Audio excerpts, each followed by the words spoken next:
अब इसमें वार्षिक बजट पर बहस के साथ साथ वार्षिक बजट के बहस के साथ साथ अब पूरक प्रश्न पूछा जा सकता है। 1909 के भारत शासन अधिनियम में बजट के बहस के साथ साथ पूरक प्रश्न पूछ सकते हैं। ये क्यों बना भैया? लेकिन पूरक प्रश्न पूछ सकते हैं लेकिन मतदान नहीं दे सकते। लेकिन क्या? मतदान नहीं दे सकते।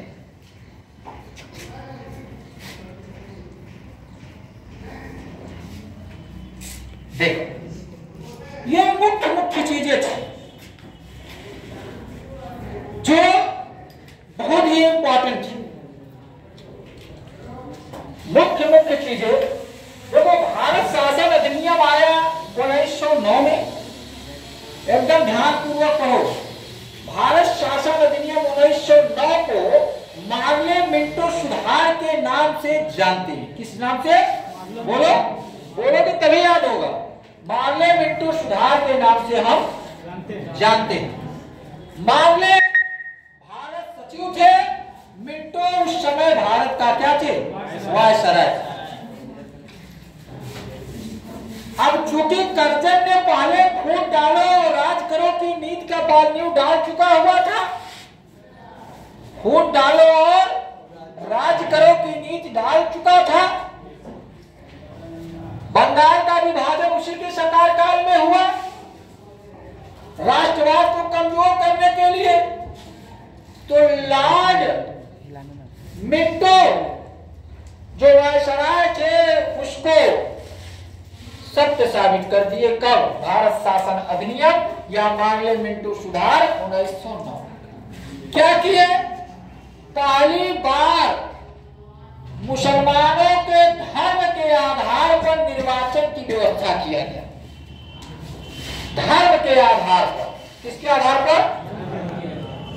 और उस धर्म के आधार पर चूंकि मुसलमान उनके हिमायती थे, उसके सपोर्टर थे, इसलिए उनको कह दिया गया कि आपको पहली बार 1909 के भारत शासन अधिनियम में पृथक निर्वाचन प्रणाली की व्यवस्था की गई। अलग से मुसलमानों के लिए क्या होगा? निर्वाचन प्रणाली होगा। उनके लिए अलग से निर्वाचन क्षेत्र होगा। मुसलमान केवल मतदाता होंगे और केवल मुसलमान प्रतिनिधि लड़ सकते हैं। कोई हिंदू उसमें हस्तक्षेप नहीं करेगा। तब तो अच्छा ही हुआ ना। क्या लीग तो इसीलिए स्थापित हो गया था, मुस्लिम लीग, कि कांग्रेस हिंदुओं की संस्था है। और आज आकर क्या कर दिया? 1906 में लीग की स्थापना हुआ। डायरेक्ट जो है शिष्टमंडल भेजा गया और मार्ले ने उनको पृथक निर्वाचन प्रणाली को 1908 में ही स्वीकार कर लिया था। लेकिन 1909 में क्या कर दिया? लागू कर दिया। क्या कर दिया? लागू कर दिया। और उसी पर अब ये कहा गया, अच्छा ठीक है, आप हिंदुओं को तो भी कुछ देंगे। देखो कैसे क्रम दे रहे हैं। अभी उग्रवादी को दबा देंगे। दबाने दमन चक्र चल रहा है उग्रवादी दल का। और उदारवादी दल तो है उनके हिमायती का अर्थ होता है कि उनके नीतियों पर भरोसा करना। उनके नीतियों पर भरोसा कर रहे हैं कि हम संवैधानिक तरीके से लेंगे। अहिंसक जानते थे कि मास में है, अगर इनके पास आर्थिक संसाधन है, अगर लड़ेंगे तो हम जीत नहीं पाएंगे, बल्कि हम इनसे भिक्षावृत्ति से ही, दया याचना से ही हम क्या कर सकते हैं? मांग कर सकते। अब ये कहा गया कि भाई हमको भी कुछ दीजिए। कहे हाँ देंगे आपको। कहे नहीं देंगे? कहे कि वायसराय के जो कार्यकारिणी है उसमें गैर सरकारी सदस्यों की संख्या में और वृद्धि कर दी गई। 1892 की अपेक्षा और वृद्धि कर दी। और पहली बार इसमें भारतीयों को, वायसराय के कार्यकारिणी में पहली बार भारतीयों को शामिल किया गया, सदस्य के शामिल किया गया। और वह भारतीय सदस्य कौन था? सत्येंद्रनाथ सिन्हा था। कौन था? सत्येंद्रनाथ सिन्हा। 1892 में यह बोल दिया गया था भारत शासन अधिनियम में, वार्षिक बजट तो भारतीय बना सकते हैं, कोई बात नहीं, बनाइए, लेकिन आप चाहे गलत हो चाहे सही हो, उसे पूरक प्रश्न नहीं पूछ सकते। पूछ सकते हैं? नहीं। और न तो आप मतदान दे सकते हैं। ये कौन सी बात है? बजट बनाए, सब लोग मिलकर बजट बनाए, उसमें जो गलत हो उसको डिस्कशन न कर सके, प्रश्न नहीं पूछ सके क्यों बना है? ये तो मोनोपोली हुआ। आप जो चाहते हैं वही लागू हो जाना चाहिए। तो पहली बार 1909 के भारत शासन अधिनियम पार्लियामेंटो सुधार 1909 में वार्षिक बजट पर बहस करने के साथ साथ पूरक प्रश्न पूछ सकते हैं आप। लेकिन अभी ये भी कमियां रह गई कि आप अभी प्रश्न नहीं पूछ सकते। क्या? पूरा नहीं, पूरक प्रश्न पूछ सकते हैं, लेकिन एक कमियां रह गई, मतदान नहीं कर सकते। क्या नहीं कर सकते आप? मतदान नहीं कर सकते। क्या नहीं कर सकते? मतदान नहीं कर सकते। कर सकते हैं? नहीं। देखो कैसे। अब ये जो सांप्रदायिकता का 1909 के भारत शासन अधिनियम में सांप्रदायिकता का नींव पड़ी, पार्लियामेंटो सुधार के द्वारा सांप्रदायिकता का जो नींव पड़ी वो आगे चल 14 अगस्त 1947 में पाकिस्तान ही बन गया। भारत पाकिस्तान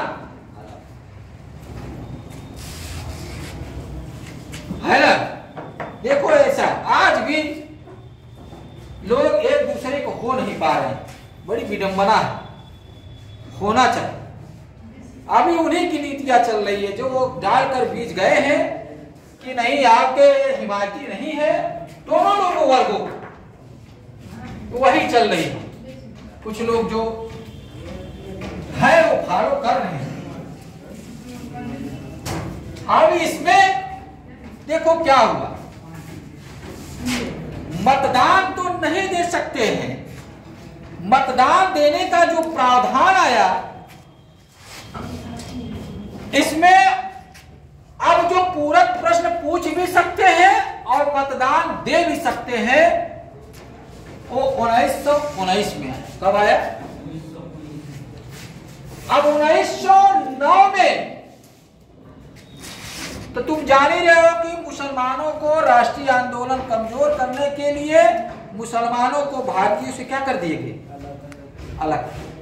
अब हर वर्ग अपना अपना जो है अपना अपना डिमांड करेगा। क्या?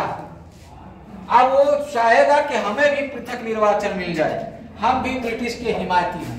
क्या होंगे? अब ये करेंगे हिंदुओं में फूट। किसमें फूट करेंगे? राष्ट्रीय आंदोलन कमजोर करने। और जितने दिन तक फूट रहेगा उतने दिन तक अच्छाई है ना जी, बुराई है। अब 1909, अभी आगे 1909 की भारत शासन अधिनियम मॉन्टेग्यू चेसफोर्ड पढ़ाएंगे, लेकिन इसमें कुछ महत्वपूर्ण चीजें हैं, उसको नोट कर दो। नोट 1909 में सिख भी 1909 में सिख भी विशेष प्रतिनिधित्व का मांग कर ली। 1919 में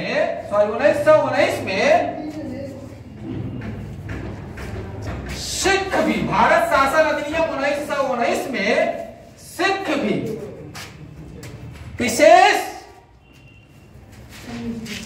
प्रतिनिधित्व प्रदान करने की मांग किया, उनको दे भी दिया गया। उनको दे भी दिया गया। लिखो 1919 में सिख भी, सिखों को भी राष्ट्रीय आंदोलन कमजोर करने के लिए विशेष प्रतिनिधित्व प्रदान किया गया। विशेष प्रतिनिधित्व प्रदान किया गया। क्या किया गया? अब देखो, अब राष्ट्रीय आंदोलन कमजोर करने के लिए सिख भी अलग कर दिए गए।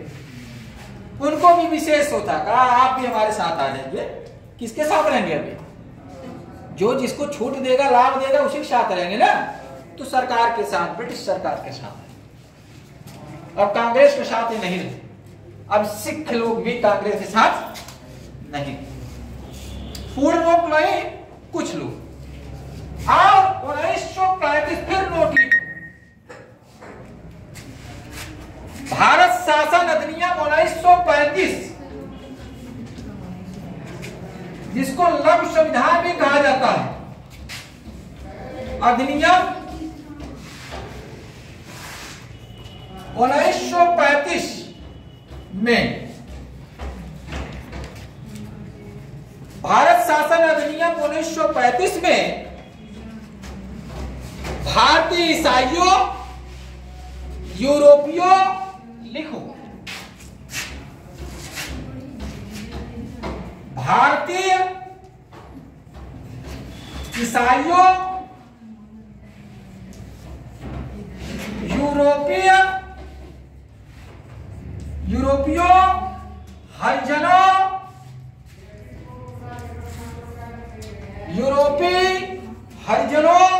और एंग्लो इंडिया को भी भारतीय राष्ट्रीय आंदोलन को अलग करने का प्रयास। एंग्लो इंडियन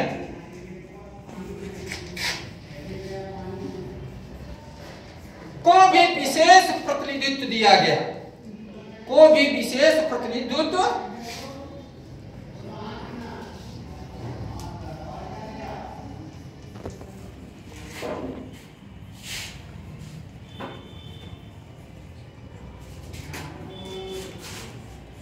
दिया गया। देखो,